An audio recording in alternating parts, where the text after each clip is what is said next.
Swimming pool کا نیلا پانی سنہری دھوپ میں چمک رہا تھا۔ دور سے پتہ نہیں چلتا تھا کہ پانی جمع ہوا ہے یا پگھلا ہوا، شاید برف کے ٹکڑے اندر تیر رہے تھے۔ ہوٹل کے بلاکس کی چھتیں، گزرگاہوں کے اطراف لان کی گھاس، ہر جگہ برف کی تہہ تھی۔ دھوپ 4 دن بعد نکلی تھی۔ کچھ مہمان پول کے گرد آرامدہ کرسیوں پر بیٹھے تھے، کچھ سردی میں گرمی کا مزہ چکھتے ٹہل رہے تھے۔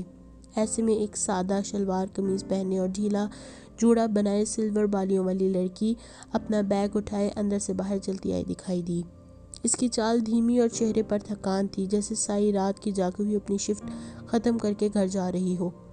وہ عمارت کے ساتھ ساتھ چلتی جا رہی تھی جب ایک دم رکی۔ سوئمنگ پول کے ایک طرف کرسی پر جیکٹ اور ٹراؤزر جیسے آرامدہ حلیے میں ملبوس رضوان حیات اخبار پڑھ رہے تھے۔ ان کی دائیں طرف چھوٹی میز پہ جوس کا گلاس رکھا تھا۔ کافی فاصلے پہ ایک ویٹر بظاہر گملہ ٹھیک کرتا ان کی طرف متوجہ تھا کہ کب وہ اشارہ کریں اور وہ حاضر ہو۔ پارس چند لمحے رک کر دیکھتی رہی، پھر جھکے سر کے ساتھ ان کی طرف چلتی آئی۔ سر، اس کی آواز دھیمی تھی۔ رضوان نے اینک کے اوپر سے اسے دیکھا، پھر ہاتھ سے قریبی کرسی کی جانب اشارہ کیا۔ وہ بیٹھی مگر ایسے کہ آگے کو ہو کر کنارے پر ٹکی تھی۔ آپ نے پیسے بھجوائے تھے سر؟ وہ اب انہیں دیکھتے ہوئے کہہ رہی تھی، مگر ان اٹھی نگاہوں میں بھی جھکی نظروں جتنی ندامت تھی۔ مل گئے تھے؟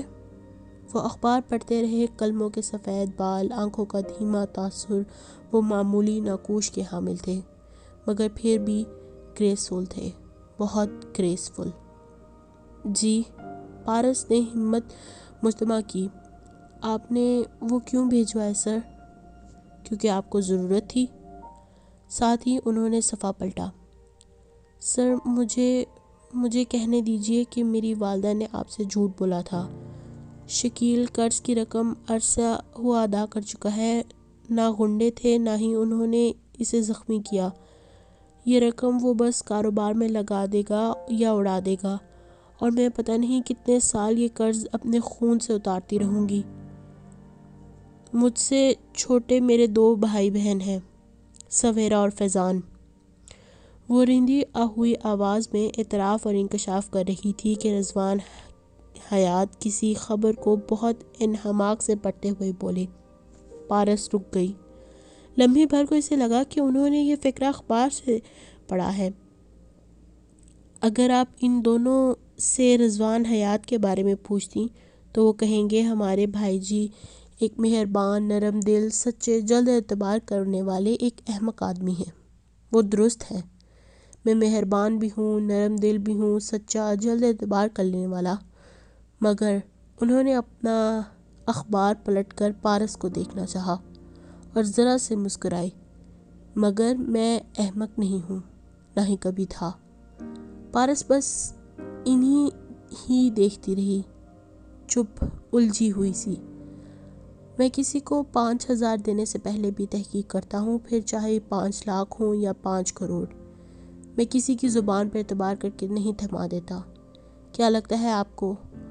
آپ کے میرے آفس سے نکلتے ہی میں نے آپ کے سارے خاندان کو، سوتیلی ماں، سوتیلے بھائی، بلکہ سوتیلی ماں کے بیٹے کو، اس کا جیل ریکارڈ، غیر قانونی دبئی جانا، سب نہیں کھنگالا ہوگا؟ میں سب جانتا ہوں مس۔ وہ مسکرا رہے تھے، فاتحانہ نہیں، نرمی سے، سادگی سے۔ تو پھر آپ نے کیوں دی ہمیں وہ رقم؟ وہ ضرورت تھی۔ آپ کو ضرورت نہیں، لگژری تھی، اور اس قرض کو میں لمبے عرصے بعد اتار سکوں گی۔ ہر ماہ تنخواہ سے ایک بھاری رقم کٹواتی رہوں گی، پھر لامحدود مدت کے لیے یہاں کام کرنا پڑے گا اور میں یہاں باؤنڈ ہو جاؤں گی۔ میں تو سیونگ بھی نہیں کر پاؤں گی سر، اور یہی سب کچھ آپ کی والدہ کو بھی معلوم ہونا چاہیے۔ انہوں نے جوس کا گلاس اٹھایا اور سپ لے کر واپس رکھا۔ ٹھنڈا جوس، ٹھنڈا موسم، پول کا ٹھنڈا پانی۔ کیا مطلب سر؟ میں نے وہ قرض آپ کو ذاتی طور پر دیا ہے، ہوٹل کی طرف سے نہیں دیا۔ آپ کی تنخواہ سے وہ ادا نہیں ہوگا۔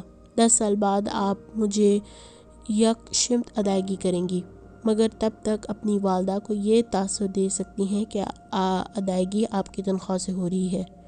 یوں آپ اپنی ذاتی سیونگ بھی کر سکیں گی، اور وہ آپ کو مزید کسی جگہ سے قرض لینے پر بھی مجبور نہیں کریں گی۔ پارس، اگر میں آپ کو قرض نہ دیتا تو آپ کو کہیں اور لے جاتی، تب آپ کیا کرتی؟ وہ خاموش ہو گئی۔ سب سمجھ آ گیا تھا سوائے ایک بات کے۔ مگر آپ میرے اوپر یہ احسان کیوں کر رہے ہیں؟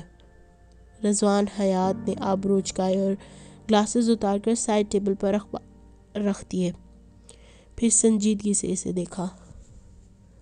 اس روز لابی میں آپ نے مجھ سے کہا تھا کہ لوگ ہمیں استعمال کرتے ہیں اور ہم اپنا دل بھی تو دھو لیتے ہیں۔ مجھے آپ کی وہ بات اچھی لگی، میں خود کو اس سے ریلیٹ کر سکتا ہوں۔ نیور، اس نے بے یقینی سے نفی میں گردن ہلائی۔ آپ کو کوئی استعمال نہیں کر سکتا، کبھی نہیں۔ وہ حیرانی سے ہنسے، بلا شبہ وہ ہنستے ہوئے اچھے لگتے تھے۔ میں تو ہر روز ایکسپلائٹ ہوتا ہوں، اس میں اتنی بے یقینی والی کون سی بات ہے؟ مگر پھر آپ مجھے ایکسپلائٹ ہونے سے کیوں بچانا چاہتے ہیں؟ اسے دکھ ہوا یا غصہ چڑھا وہ فیصلہ نہیں کر سکی۔ میں اپنی زندگی گزار چکا ہوں، آپ کو ابھی گزارنی ہے۔ میرا خیال ہے سر، انسان تب تک اپنی زندگی نہیں گزار چکا ہوتا جب تک اس کی نماز جنازہ پڑھائی جا رہی ہو۔ میری زندگی بھی اتنی ہی پڑی ہے جتنی کہ آپ کی۔ پارس نے نفی میں سر ہلایا۔ وہ مسکرا کر سمجھنے والے انداز میں سر ہلاتے رہے، بولے کچھ نہیں۔ مگر میں نہیں مان سکتی کہ آپ جیسے ذہین اور مضبوط آدمی کو کوئی ایکسپلائٹ کرتا سکتا ہے۔ ہم جتنے مضبوط ہو جائیں پارس، رشتے ہماری سب سے بڑی کمزوری ہوتے ہیں۔ ہم نہ ان سے بھاگ سکتے ہیں نہ بھاگنا چاہتے ہیں۔ میں خود کو انہیں ایکسپلائٹ کرنے دیتا ہوں، یہ دیکھنے کے لیے کہ میری آخری حد کیا ہے اور یہ دیکھنے کے لیے کہ ان کی آخری حد کیا ہے۔ وہ بس انہیں ہی دیکھ رہی تھی۔ سارے الفاظ جیسے کھو گئے تھے۔ اس آدمی میں ایک عجیب سا وقار، تمکنت تھی، ایک سحر تھا۔ اور 10 سال بعد ادائیگی سر؟ مجھے تو اس بات کا کوئی چانس نہیں لگتا کہ 10 سال بعد ہم ایک دوسرے کو ڈھونڈ پائیں گے۔ And that's the whole idea. وہ مسکرا کر کہتے ہوئے اٹھ کر کھڑے ہوئے۔ پارس نے بری طرح چونک کر انہیں دیکھا۔ یعنی وہ قرض واپس لینا نہیں چاہتے تھے؟ وہ ان کو پکارنا چاہتی تھی مگر نہیں پکار سکی۔ رضوان حیات جیکٹ کی جیبوں میں ہاتھ ڈالے پول کے ساتھ ساتھ چلتے دور جا رہے تھے۔ وہ بس انہیں ہی دیکھتی رہی۔ پول کا پانی سنہری روشنی میں چمکتا رہا، جیسے نیلے پتھر پہ سونے کے پانی کی تہ چڑھ رہی ہو، جیسے آسمان کا عکس نیلے آئینے میں سنہری دکھ رہا ہو۔ پارس نے سر جھٹک کر فریم واپس رکھا، پھر آگے آ کر اپنے گلاسز اٹھائے اور چند قدم دروازے کی جانب بڑھی تھی کہ رک گئی، یوں جیسے آنکھ کے کنارے سے اس نے کچھ دیکھا، کچھ ایسا جو اسے کھٹکا ہو۔ وہ الٹے قدم واپس آئی اور میز کے درازوں کے پاس رکی۔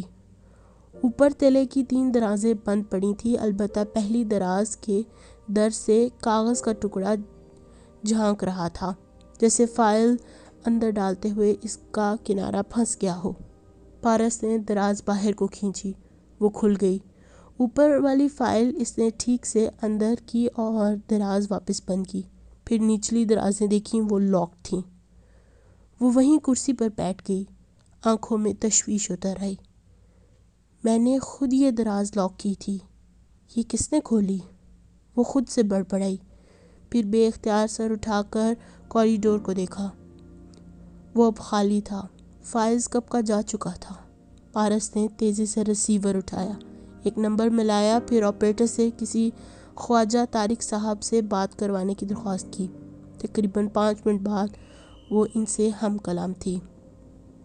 خواجہ صاحب، میں مسز پارس رضوان حیات بات کر رہی ہوں۔ جی مسز پارس، کیسی ہیں آپ؟ کہیے میں آپ کی کیا مدد کر سکتا ہوں؟ مجھے ایک فائز حسن کے بارے میں معلومات کرنی تھی۔ وہ پہلے آپ کے یعنی لاہور والی برانچ میں کام کرتے تھے، اب میرے فائنینشیل ایڈوائزر ہیں۔ وہ بات کرتے ہوئے مضطرب سی بالی پہ انگلی پھیر رہی تھی۔ جی پوچھیں۔ کیا آپ ان سے واقف ہیں؟ کس قسم کے انسان ہیں فائز صاحب؟ جی میں نے جانتا ہوں، میرے انڈر کام کرتے تھے، بہت شریف اور دیانتدار تھے، محنتی بھی ہیں، بہت ہیں۔ ان کے گھر میں ان کے علاوہ کمانے والا کوئی نہیں ہے، ان کی بہنیں ہیں۔ وہ چند منٹ تک سنتی رہی، اس کے چہرے پر اطمینان اترنے لگا، پھر بھی پیشانی کا ایک بل وہیں تھا، کچھ تھا جو اسے کھٹک رہا تھا۔ آپ کو لگتا ہے کہ فائز صاحب اپنے پرانے باس کے لیے اپنے نئے باس کی جاسوسی کرنے کے اہل ہیں؟ اس نے فیضان اور پارس کو کوڈ ورڈز میں کہا تھا۔ نہیں، ہرگز نہیں۔ اور میں یقین کر لوں خواجہ صاحب کہ جو آپ کہہ رہے ہیں وہ اپنے مکمل ایمان کے ساتھ کہہ رہے ہیں، اور یہ سب آپ کو فیضان صاحب نے کہنے کو نہیں کہا؟ خواجہ صاحب بری طرح چونکے اور گڑبڑائے، مگر اپنی آواز کو انہوں نے ہموار رکھا۔ رضوان صاحب مجھ پر اعتبار کرتے تھے، آپ ہی کر سکتی ہیں۔ اس بات پر پارس کی پیشانی کا آخری بل بھی غائب ہو گیا، وہ ایک دم شانت سی ہو گئی۔ اس نے سمجھ کر سر ہلایا اور فون بند کر کے اس نے دروازے کو دیکھا اور پھر اپنی چابی نکال کر اسے لاک کیا۔ میں بھی پیرانوئڈ ہو جاتی ہوں، خود لاک کرنا بھول کر دوسروں پر شک کرنے لگی ہوں۔ خود کو خفا انداز میں مخاطب کر کے وہ اٹھ کھڑی ہوئی۔ کمرے میں مدھم روشنی تھی، لیپ ٹاپ کی اسکرین کی روشنی جو فیضان کے چہرے کو چمکا رہی تھی۔ وہ توجہ اور دھیان سے اسکرین پر کچھ پڑھ رہا تھا، وقفے وقفے سے سر ہلاتا جسے سمجھ آ رہی ہو، پھر اس نے چند بٹن دبائے اور پرنٹر سے آوازیں آئیں۔ زوں زوں کی آواز کے ساتھ چند کاغذ پرنٹ ہو نکلے۔ اس نے یکے بعد دیگر ان کو پھر سے پڑھا اور ایک تلخ مسکراہٹ اس کے لبوں کو چھو گئی۔ اس نے فون اٹھایا اور ایک نمبر ملایا۔ سویرا آپا، آپ ٹھیک تھیں؟ تنویر بھائی کہیں نہ کہیں ملوث ہیں۔ وہ ان کاغذات کو پڑھ رہا تھا۔ کیا مطلب، اور تمہیں کیسے پتا؟ وہ جیسے اٹھ کر بیٹھ گئیں۔ رضوان بھائی کی موت سے اگلی دوپہر پارس نے اپنے اور بھائی جی کے مشترکہ اکاؤنٹ سے ایک بھاری رقم نکلوائی اور اسی دن وہ رقم تنویر بھائی کے اکاؤنٹ میں منتقل کی گئی۔ میں نے اسی اکاؤنٹ نمبر کو چیک کیا ہے جس کے نام کی ڈپازٹ سلپ مجھے ملی ہیں۔ یہ تنویر بھائی کا اکاؤنٹ نمبر ہے۔ اوہ، مگر تمہیں ڈپازٹ سلپ کہاں سے ملی؟ پارس کے ساتھ کام کرتا ہوں اور اس کی چیزوں تک کی رسائی اب اتنی مشکل نہیں ہے۔ وہ اب پھر سے لیپ ٹاپ پہ کچھ بٹن دبا رہا تھا۔ پرنٹرز کی آواز آنے لگی۔ مگر اس نے تنویر کو پیسے کیوں دیے؟ یا تو وہ شروع سے اس کھیل کا حصہ ہوں گے یا بعد میں انہیں کچھ خبر ہوگی اور زبان بندی کی رقم ان کو دی گئی ہوگی۔ مگر فیضی، پھر کیا پارس تمہاری اصلیت جانتی ہے؟ اور یہیں آ کر فیضی الجھ گیا۔ آخر تنویر بھائی اور پارس ملے ہوئے ہیں تو وہ جانتی ہوگی، اور وہ ملے ہوئے ہیں مگر وہ نہیں جانتی، اس کے انداز سے نہیں لگتا۔ وہ کنفیوزڈ تھا۔ تنویر صاحب نے پارس کو پھر کیوں کچھ نہیں بتایا؟ یہاں آ کر آپا میں الجھ جاتا ہوں، کیونکہ میں سمجھ نہیں پا رہا کہ تنویر بھائی کی وفاداری کس کے ساتھ ہے، میرے یا پارس، یا وہ ہم دونوں سے مخلص نہیں۔ چند لمحے خاموش رہی، پھر سویرا آپا نے جیسے سر پہ ہاتھ مارا۔ یاد کرو فیضی، تنویر بھائی نے تمہیں بھائی جی کے مرنے کے فوراً بعد بتایا تھا کہ ان کے سر کی پشت پہ ایک نوکیلی چیز سے کیے گئے زخم کا نشان تھا۔ جی، اور جب میں ادھر آیا تو انہوں نے اس بات کو ٹالنا چاہا، مگر میرے اصرار پہ انہوں نے اعتراف کیا کہ وہ اب بھی اس بات پر قائم ہے۔ وہ جیسے کچھ سمجھ رہا تھا۔ وہ زخم تنویر صاحب کے علاوہ افضل بابا نے بھی دیکھا تھا۔ فیضی، اگر پارس نے تنویر صاحب کو ٹپ کیا ہے تو افضل بابا کو بھی کیا ہوگا؟ ایک تو یہاں کچھ سمجھ نہیں آ رہا، پارس کی پارٹی کون ہے اور ہماری پارٹی کون ہے؟ وہ جھنجھلایا۔ خیر، جب تک میں افضل بابا سے دوبارہ بات کرتا ہوں، آپ وہ کریں جو میں نے کرنے کو کہا تھا، یعنی تمہارے منصوبے کا دوسرا اسٹیپ۔ جی، اب وقت آ گیا ہے کہ رضوان حیات کی بہن مری آئے اور اپنے بھائی جی کی قتل کی FIR درج کروائے۔ وہ ہلکا سا مسکرایا اور وہ ابھی تک کامیاب جا رہا تھا۔ بے فکر رہو، میں ویکینڈ تک پہنچ جاؤں گی۔ فیضی نے فون رکھا اور مسکرا کر ان پرنٹ آؤٹس کو دیکھا۔ اسے لگا کہ اس کے دشمن اپنی قبر کھود رہے ہیں۔ افضل بابا نے دروازہ دھیرے سے کھٹکھٹایا اور ذرا سا کھولا۔ پارس سنگار میز کے سامنے بیٹھی جھک کر دراز میں کچھ رکھ رہی تھی۔ آہٹ پہ اس نے سر اٹھا کر آئینے میں دیکھا، جس کا عکس چوکھٹ میں کھڑے افضل بابا کو دکھا رہا تھا۔ جی بابا؟ مڑے بغیر عکس کو دیکھتی رہی وہ، کہتے ہوئے ان دونوں ہاتھوں سے دائیں بالی کا ہک کھولنے لگی۔ کوئی شجاع طاہر صاحب آئے ہیں، میں نے انہیں لان میں بٹھایا ہے، آپ کا پوچھ رہے ہیں۔ بالی کا کنڈا کھولتے اس کے ہاتھ رکے، بلکہ نیچے آ گرے۔ وہ اسٹول پہ بیٹھے بیٹھے پوری پلٹی۔ کیا فروزہ بیگم گھر پہ نہیں ہے؟ وہ ان کے ساتھ ہی بیٹھی ہیں۔ اچھا، میں آ رہی ہوں۔ وہ دھیرے سے واپس آئینے کی طرف مڑی۔ عکس میں افضل بابا پلٹ کر جاتے دکھائی دیے۔ پارس نے پھر سے بالی کے کنڈے کو چھوا۔ وہ اسے اتارنا چاہ رہی تھی، وہ اسے نہیں اتارنا چاہ رہی تھی۔ آئینے سے جھانکتی اس کی آنکھوں میں ایک دم اضطراب اور بے چینی در آئی، غصہ بھی، بے بسی بھی، انتظار بھی، مگر بے پرواہی بھی۔ وہ زندگی کے ان لمحوں میں سے ایک لمحہ تھا جب انسان بیک وقت متضاد کیفیات کا شکار ہوتا ہے۔ وہ خوش بھی ہوتا ہے، ناخوش بھی، پریشان بھی اور ایکسائٹڈ بھی۔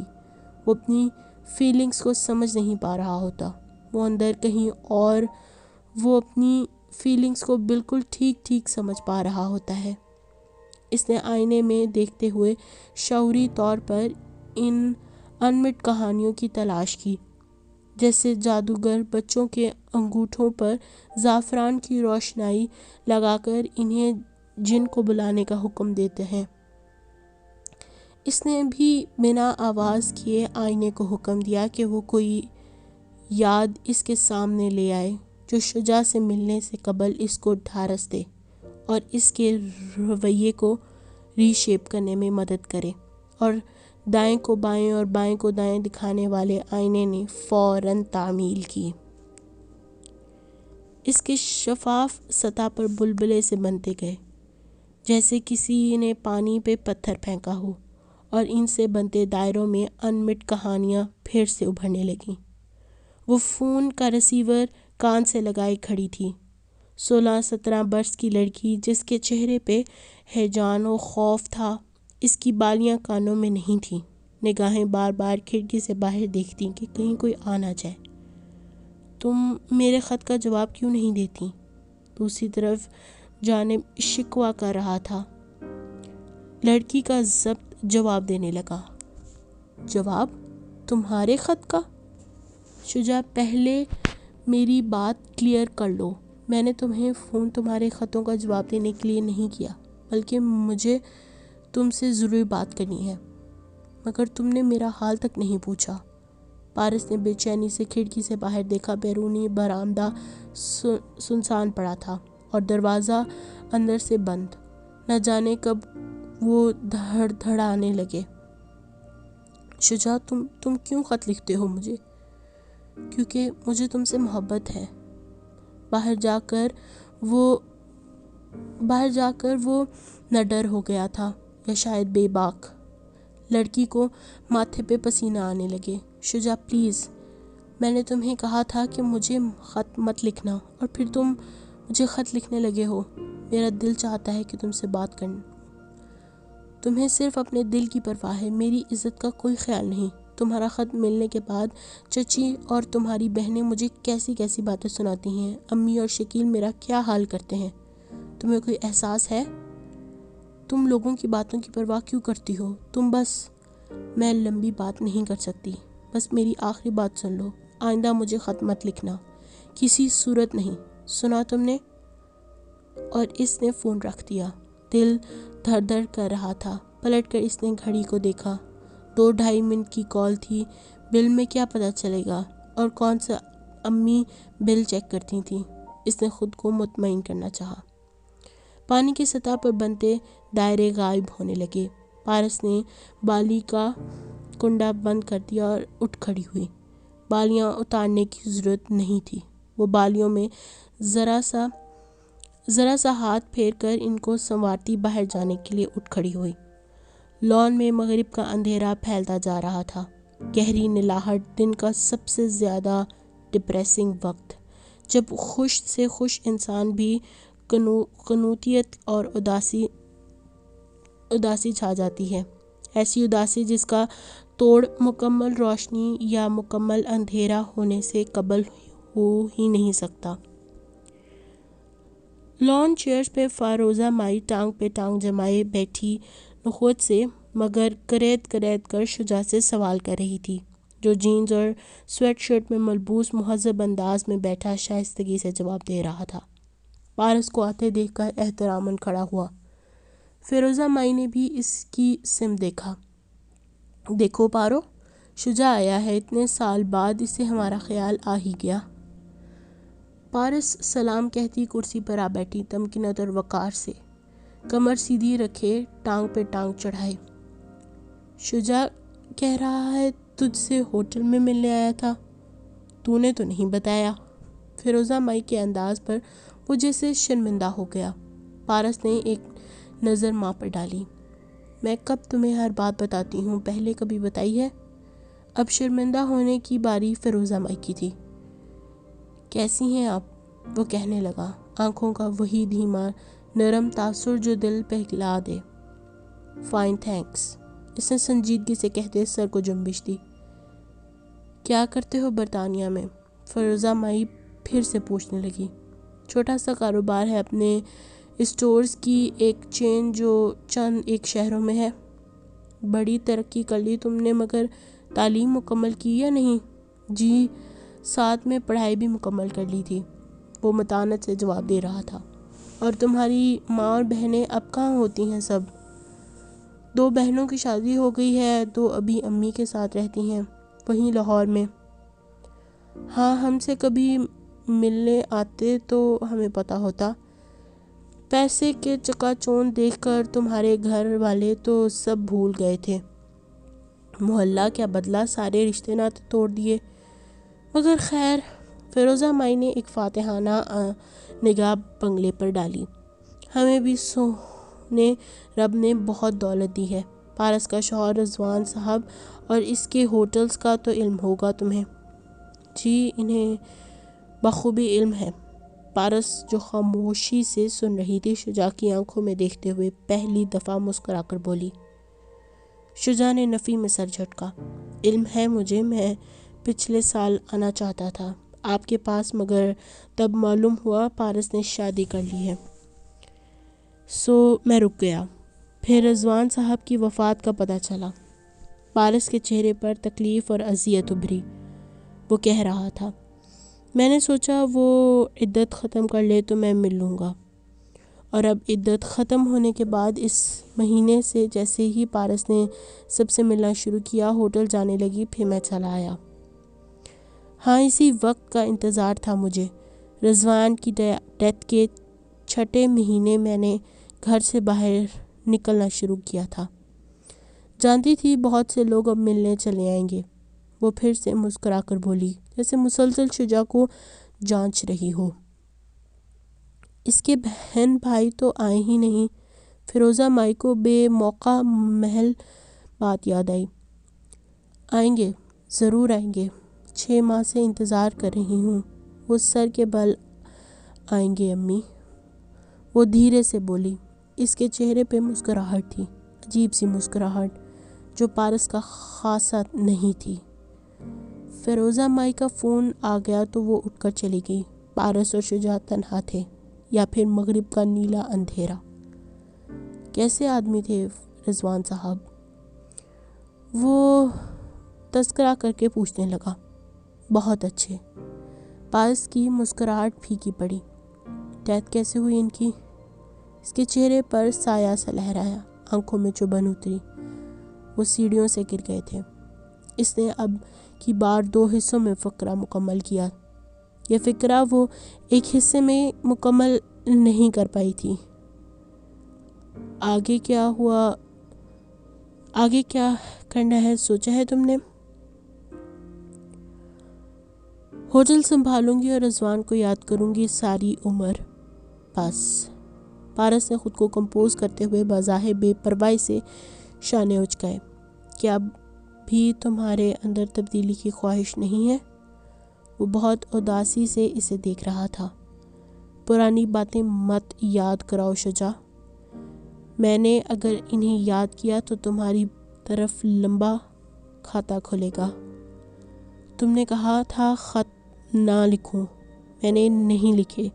پھر کہا فون نہ کرو، میں تمہاری آواز سننے سے محروم رہا۔ میں نے ہمیشہ تمہاری خوشی مقدم رکھی۔ میں نے کہا نا پرانی باتیں مت یاد کراؤ، لمبا کھاتا کھلے گا ورنہ تمہاری طرف۔ قدرے سختی سے آگے ہو کر اس نے تنبیہ کی۔ وہ خاموش ہو گیا مگر اس کی آنکھوں میں دکھ تھا۔ میں تمہیں بہت مس کرتا ہوں پارس۔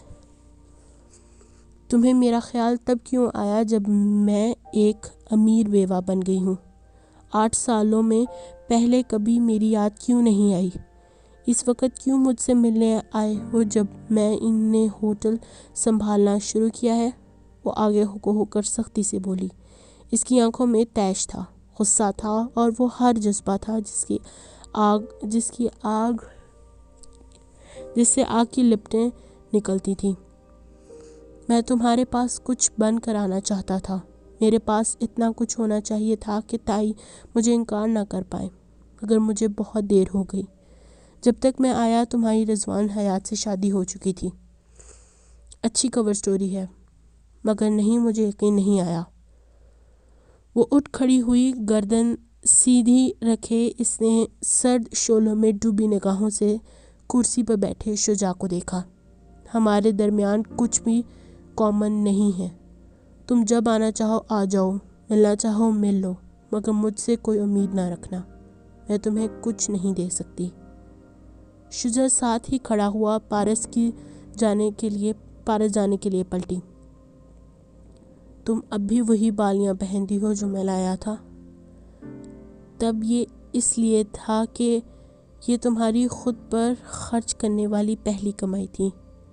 کیا میں پوچھ سکتا ہوں کہ یہ اب کس لیے ہے جبکہ تمہارے پاس خود بھی خرچ کرنے کو کروڑوں روپیہ ہے؟ پارس کے قدم زنجیر ہو گئے مگر وہ مڑی نہیں، نہ ہی کچھ بولی۔ شجاع چلتا ہوا عین اس کے پیچھے آ رکا۔ میں نے تم سے جھوٹ بولا تھا، 100 روپے کی بالی کو 50 کی کہہ کر لایا تھا۔ یہ وہ پہلا اور آخری جھوٹ تھا جو میں نے تم سے بولا تھا، مگر یہ ایسا جھوٹ تھا جو اعتبار گھٹانے نہیں بڑھانے کے لیے ہوتا ہے، لیکن تم پھر بھی مجھ پہ اعتبار نہیں کرتی۔ وہ یہ کہہ کر ایک نظر اس کی بالوں کی پشت پر ڈال کر واپس پلٹ گیا۔ پارس سن کھڑی رہ گئی، سانس رکے، بالکل منجمد۔ پھر اس کی آنکھوں کے کٹورے بھرنے لگے۔ سیاہ سفید پیالے میں سرخی اور پانی ابھرا، 2 آنسو ٹوٹ کر گالوں پر لڑکے۔ اس نے چہرہ موڑا۔ شجاع گیٹ سے نکلتا دکھائی دے رہا تھا۔ وہ ڈبڈبائی آنکھوں سے اسے جاتے دیکھ رہی تھی۔ پرانی یادیں مت دہراؤ ورنہ تمہاری طرف لمبا کھاتا کھلے گا شجاع، وہ بھیگی آواز میں خود سے بڑبڑائی۔